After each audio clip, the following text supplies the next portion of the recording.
not the president you were expecting. He's coming. Ladies and gentlemen, a little over a year ago when we gathered in this place, the future of our republic was uncertain. Today, it still hangs in the balance, but if we seize this moment, we can preserve freedom for generations yet to be born. You know, we've seen the response of the left to the initiatives and policies of this president. And an old farmer once told me, if you throw a rock into a pig pen, you can always tell which one you hit by who squeals the loudest. That sounds pretty simple, but it's revealing when you hear how loud the left is squealing. Their sense of entitlement to government-imposed policies and programs and values or lack thereof has been hit a hard blow. We now have a president who reveres the Constitution and honors the laws of our land. And to make matters worse for the left, we actually have a president who is keeping his campaign promises.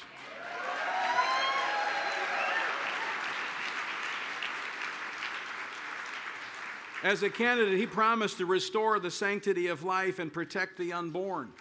What has he done?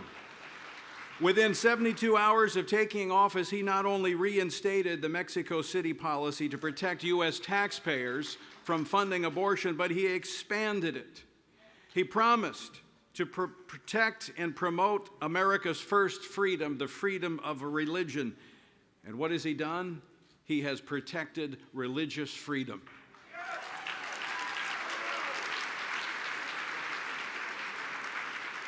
He promised to stop the social experimentation of our nation's military, which left it depleted and demoralized. And what has he done? He has had the courage and the conviction to keep his campaign promises and do just that.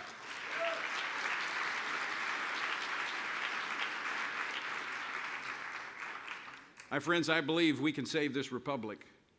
We have a leader who is committed to keeping his promises. But we have in the Oval Office, I believe, a leader who has courage and has conviction. And it is my honor today to introduce to you the President of the United States, Donald Trump.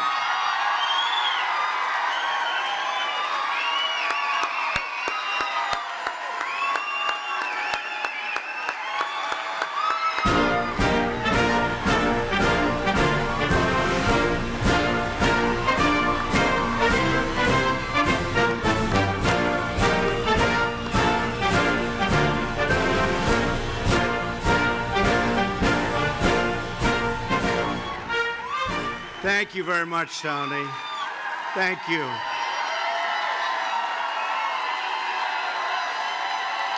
Thank you very much.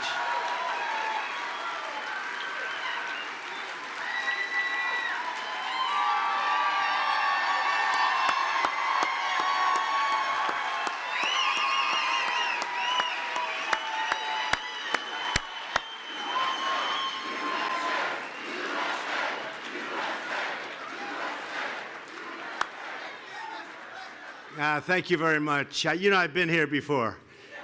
You do know that.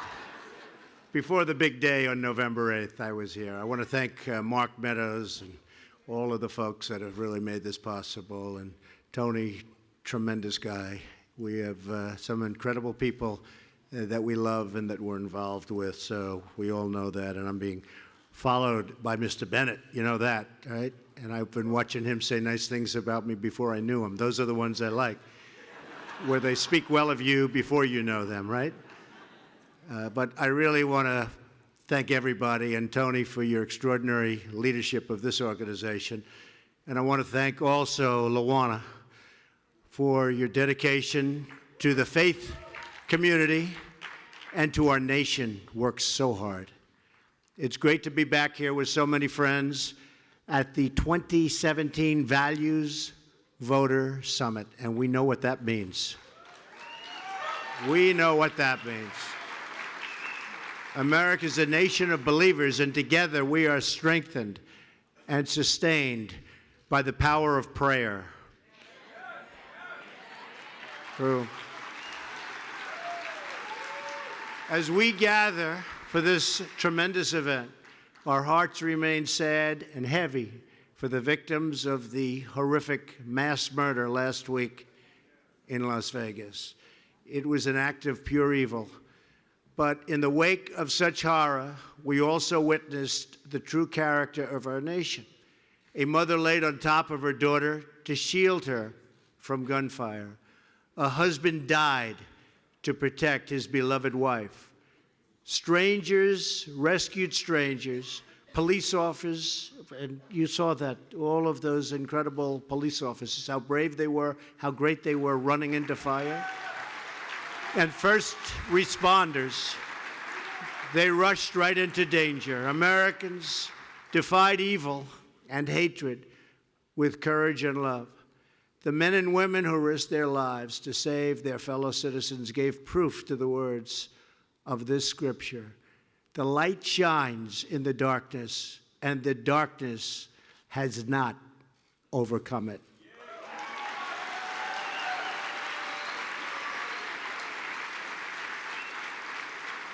All of America is praying for the wounded and the grieving, and we will be with them today, and we will be with them forever.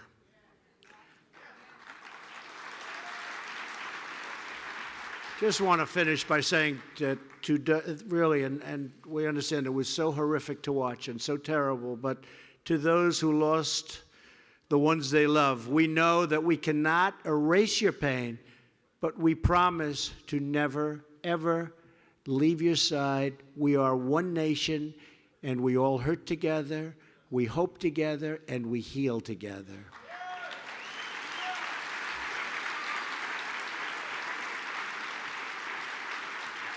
We also stand with the millions of people who have suffered from the massive fires which are right now raging in California and the catastrophic hurricanes along the Gulf Coast in Puerto Rico, the Virgin Islands, and I will tell you, I left Texas, and I left Florida, and I left Louisiana, and I went to Puerto Rico, and I met with the president of the Virgin Islands. These are people that are incredible people. They've suffered gravely, and we'll be there. We're going to be there. We have really, it's not even a question of a choice. We don't even want a choice. We're going to be there as Americans, and we love those people and what they've gone through. And they're all healing, and their states and territories are healing, and they're healing rapidly. In the wake of the terrible tragedies of the past several weeks, the American people have responded with goodness and generosity and bravery. You've seen it. The heroism of everyday citizens reminds us that the true strength of our nation is found in the hearts and souls of our people.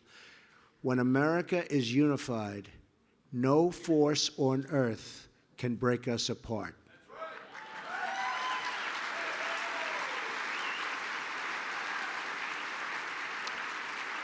We love our families. We love our neighbors. We love our country. Everyone here today is brought together by the same shared and timeless values. We cherish the sacred dignity of every human life.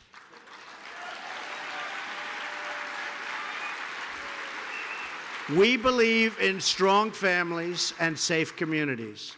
We honor the dignity of work. We defend our Constitution. We protect religious liberty.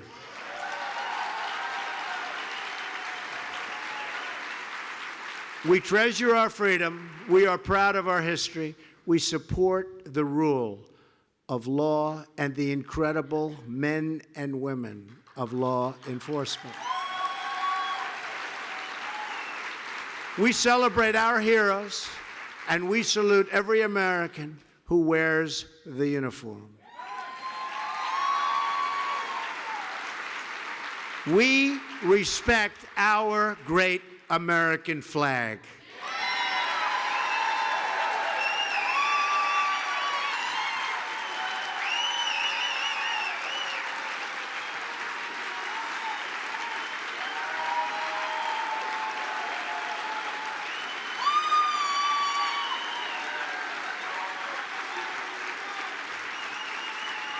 Thank you.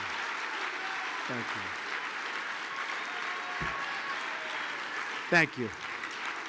And we stand united behind the customs, beliefs, and traditions that define who we are as a nation and as a people. George Washington said that religion and morality are indispensable to America's happiness, really prosperity, and totally to its success. It is our faith and our values that inspires us to give with charity, to act with courage, and to sacrifice for what we know is right. The American founders invoked our Creator 4 times in the Declaration of Independence, 4 times.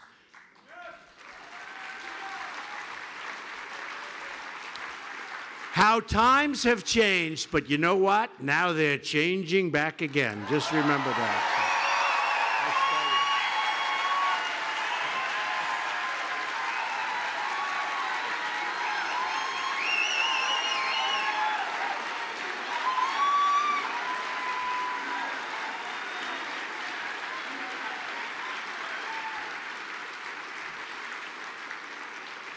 Benjamin Franklin reminded his colleagues at the Constitutional Convention to begin by bowing their heads in prayer.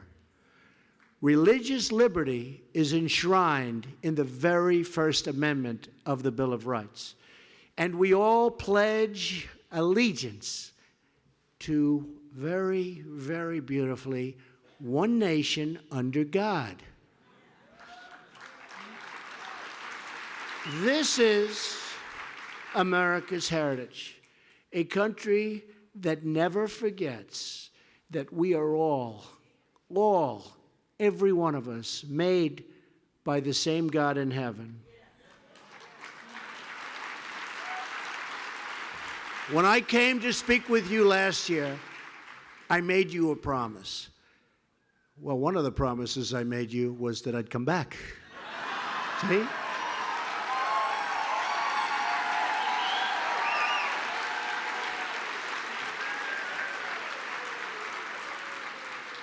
And I don't even need your vote this year, right? That's even nicer.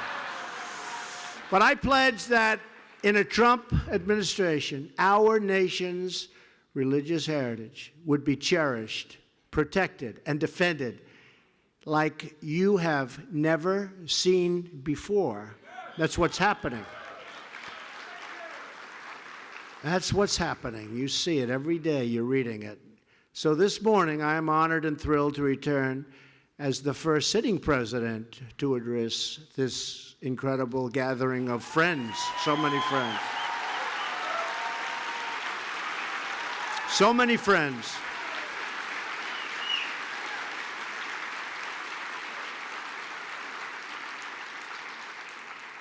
And I'll ask Tony and all of our people that do such a great job in putting this event together, can I take next year off or not? Or do I have to be back? I don't know. Huh? He's saying, they're saying no. Luana's saying no. So that means no. So I'm here to thank you for your support and to share with you how we are delivering on that promise, defending our shared values, and in so doing, how we are renewing the America we love. In the last 10 months, we have followed through on one promise after another. I didn't have a schedule, but if I did have a schedule, I would say we are substantially ahead of schedule.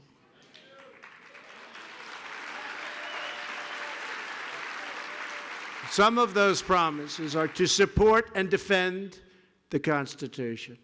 I appointed and confirmed a Supreme Court justice in the mold of the late, great Justice Antonin Scalia, the newest member of the Supreme Court, Justice Neil Gorsuch.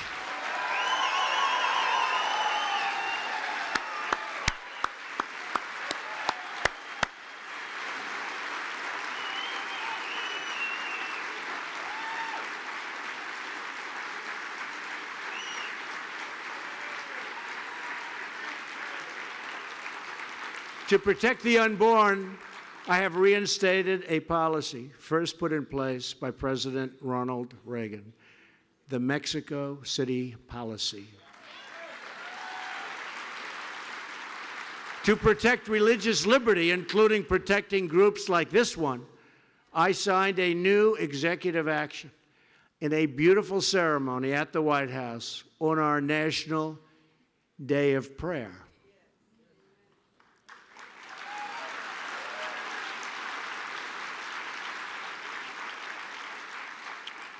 Which day we made official. Among many historic steps, the executive order followed through on one of my most important campaign promises to so many of you, to prevent the horrendous Johnson Amendment from interfering with your First Amendment rights.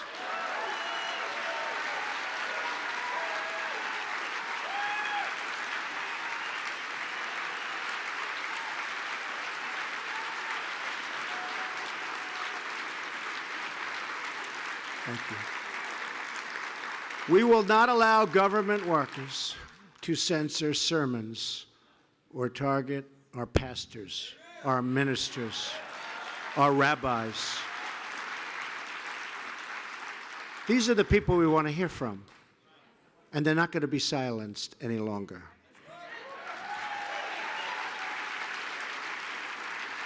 Just last week, based on this executive action, the Department of Justice issued a new guidance to all federal agencies to ensure that no religious group is ever targeted under my administration. Won't happen. We have also taken action to protect the conscience rights of groups like the Little Sisters of the Poor. You know what they went through.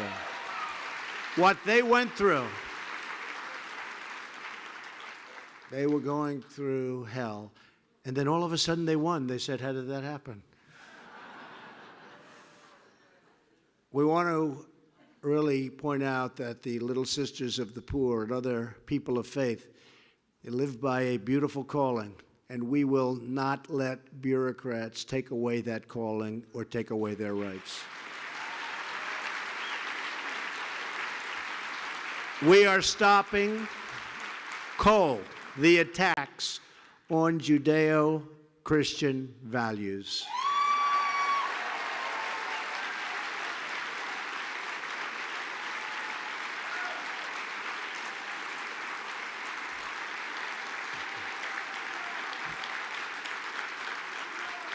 Thank you.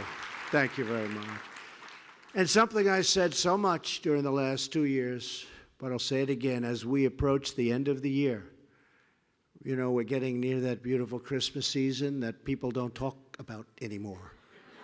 They don't use the word Christmas because it's not politically correct. You go to department stores and they'll say Happy New Year, and they'll say other things, and it'll be red. They'll have it painted, but they don't say, well, guess what? We're saying Merry Christmas again.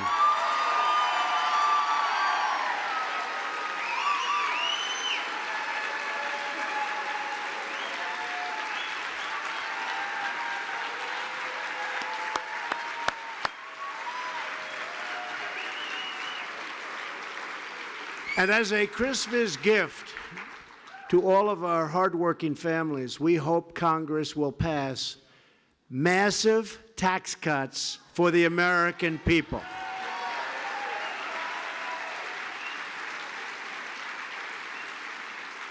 That includes increasing the child tax credit and expanding it to eliminate the marriage penalty. Because we know that the American family is the true bedrock of American life. So true.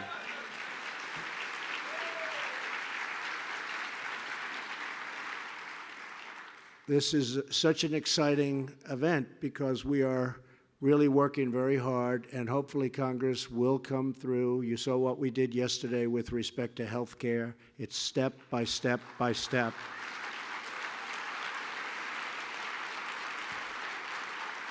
And that was a very big step yesterday. Another big step was taken the day before yesterday. And one by one, it's going to come down, and we're going to have great health care in our country. We are going to have great health care in our country. We're taking a little different route than we had hoped, because getting Congress, they forgot what their pledges were. So we're going a little different route. But you know what? In the end, it's going to be just as effective, and maybe it'll even be better.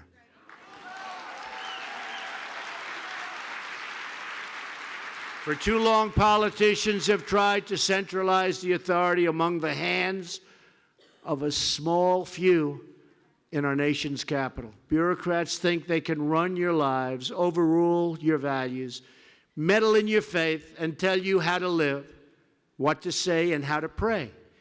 But we know that parents, not bureaucrats, know best how to raise their children and create a thriving society.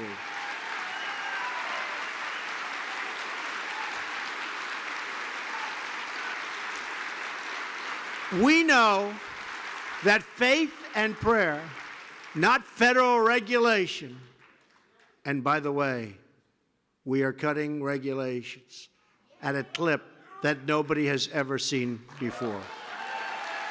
Nobody. In 9 months, we have cut more regulation than any president has cut during their term in office. So we are doing a job. And that is one of the major reasons, in addition to the enthusiasm for manufacturing and business and jobs, and the jobs are coming back, that's one of the major reasons, regulation, what we've done, that the stock market has just hit an all-time historic high.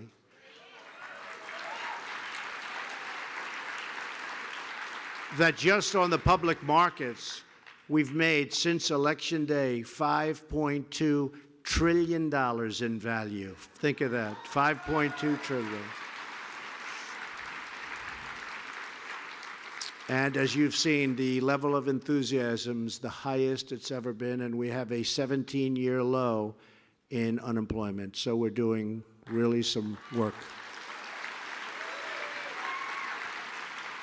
We know that it's the family and the church, not government officials, that know best how to create strong and loving communities. And above all else, we know this. In America, we don't worship government, we worship God.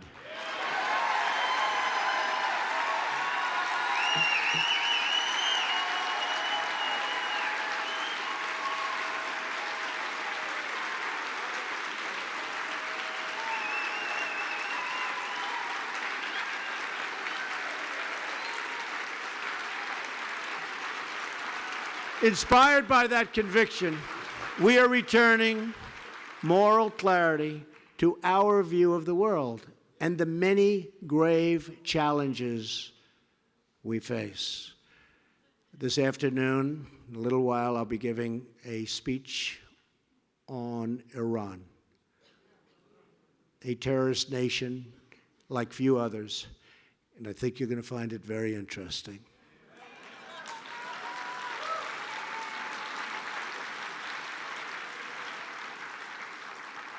Yesterday, things happened with Pakistan. And I have openly said Pakistan took tremendous advantage of our country for many years. But we're starting to have a real relationship with Pakistan, and they're starting to respect us as a nation again, and so are other nations. They are starting to respect the United States of America again. And I appreciate that.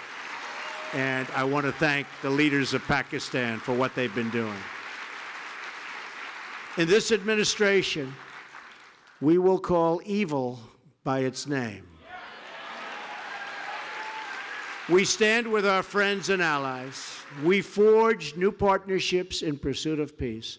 And we take decisive action against those who would threaten our people with harm. And we will be decisive, because we know that the first duty of government is to serve its citizens. We are defending our borders, protecting our workers, and enforcing our laws. You see it every single day like you haven't seen it in many, many years, if you've seen it at all. In protecting America's interests abroad, we will always support our cherished friend and partner, the State of Israel.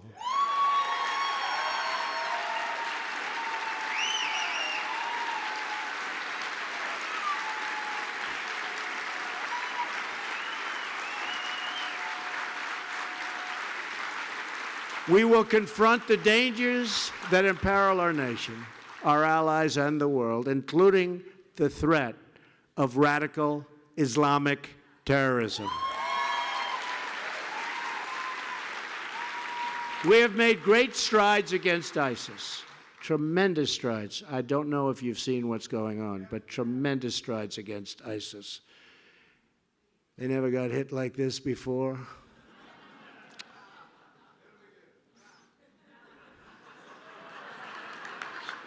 Stand up. Stand up. Let me. He's a rough guy. I can see it. But they've been just ruthless, and they've ruthlessly slaughtered innocent Christians, along with the vicious killing of innocent Muslims and other religious minorities. And we've made their lives very, very difficult, I'll admit.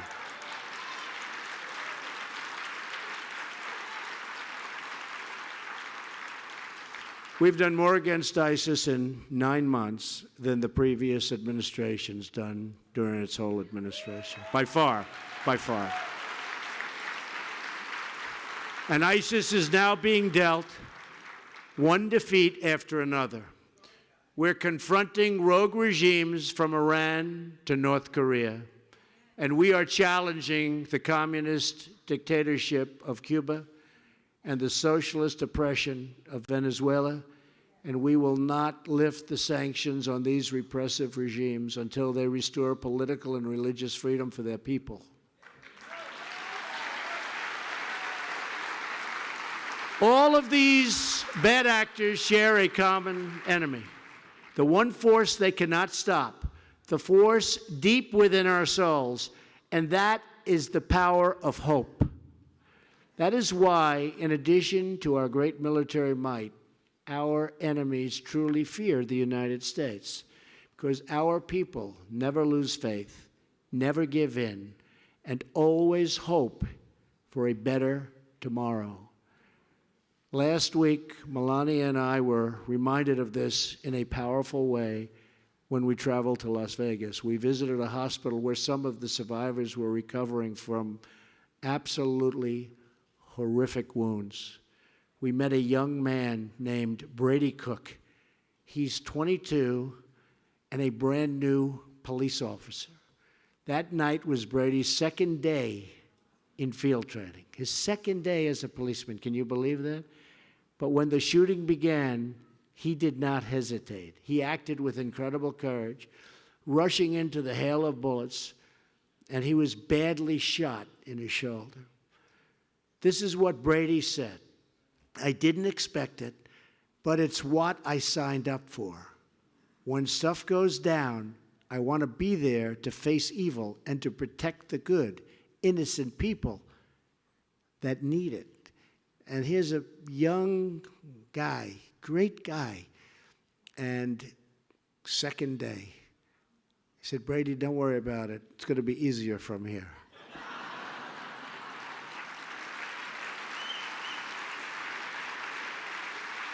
Brady's a hero, and he can't wait to get back on the job.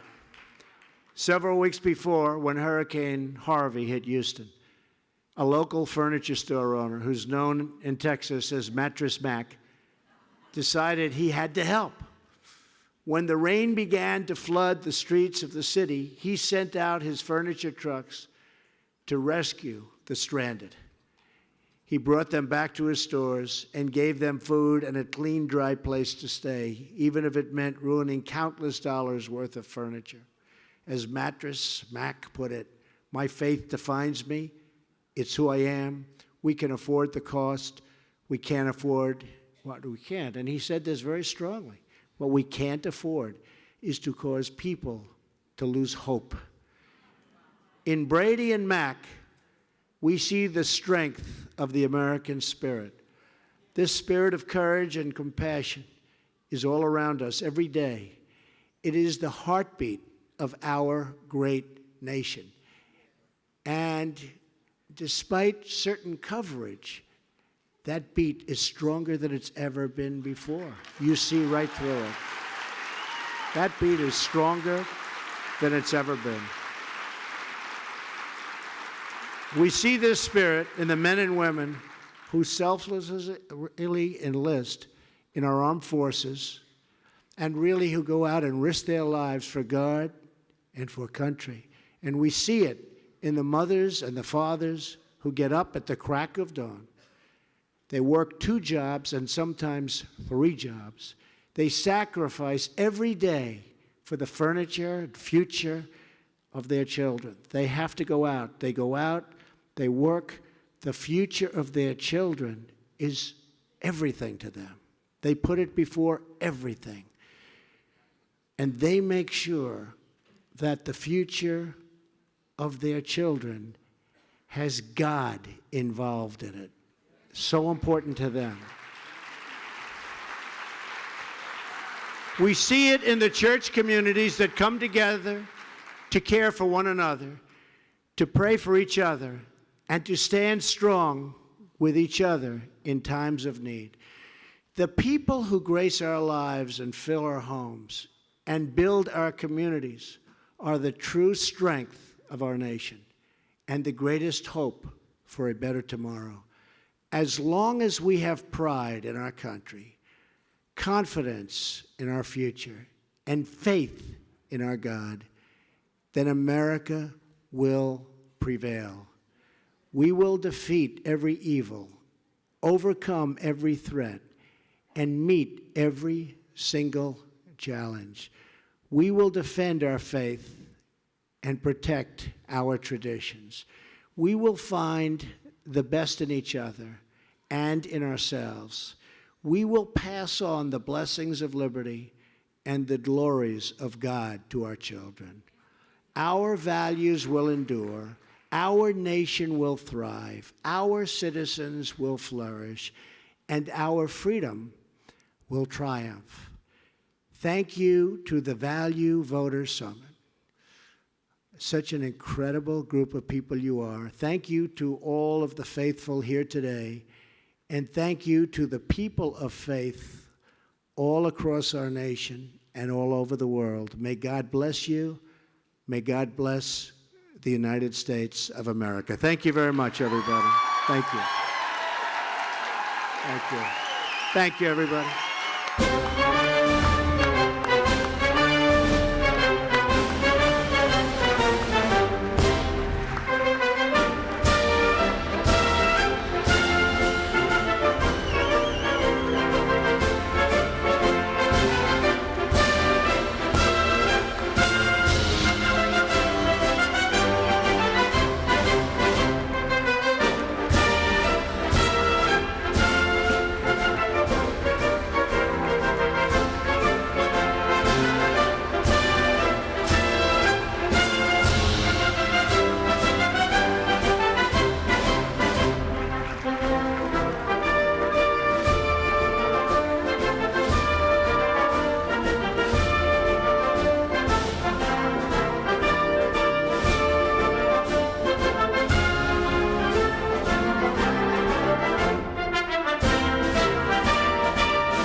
Any questions? Having heard none any, let's move on with our program. Hey, I have to say that today was supposed to be a travel day for the president, and he did not think, well, we didn't think he was going to be able to make it. What he chose to do was reschedule his other appointment so he could be here with you.